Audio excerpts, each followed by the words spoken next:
السلام عليكم أحلى متابعين. اليوم الحلقة شوي غريبة.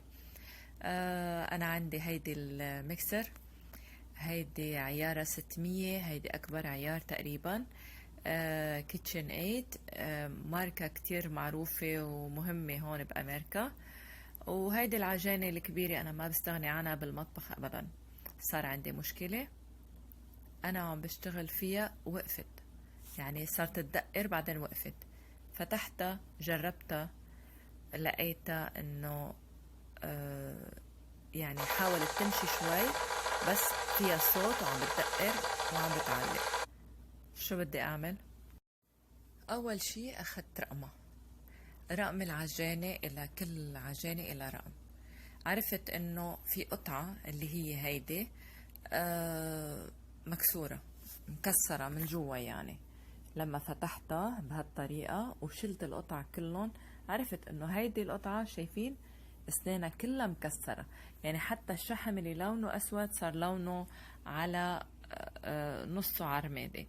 فجبت جديدة، هيدي هي ليك اسنانها كيف جديدة اللي لونها برونزي، والفضية كيف هي يعني برونزي خفيف، بس هلا هون مبينة هذا.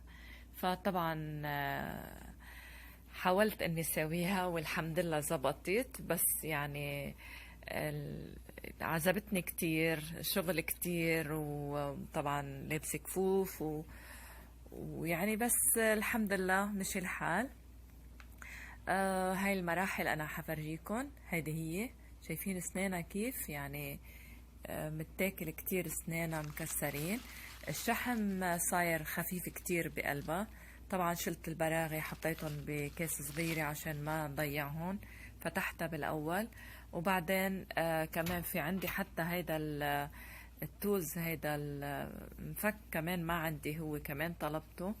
الشحم اللي اجى على اساس طلبته اسود، اجى لونه هيك مثل الطحينة، بس انه عادي يعني. المهم حطيت من بعد ما شلتهم وشلت الاسود القديم كله، نظفتها منيح، ورجعت حطيت القطع مثل ما شلتهم بالضبط. طبعا استعنت بالاول بفيديوهات على اليوتيوب، وشفت كيف بيشيلوهن وكيف في قطع، يعني في قطعة ما كانت تنشال معي لانه بدها يعني مثل بنسة خاصة لإلها.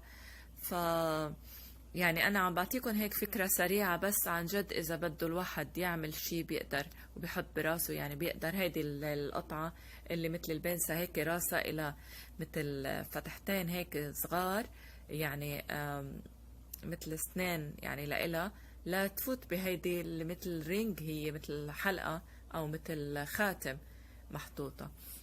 فالمهم انه يعني قدرت سويها وهيدي الغطا من فوق كمان نظفته من الشحم، ورجعت حطيت شوية كمان شحم بقلبها.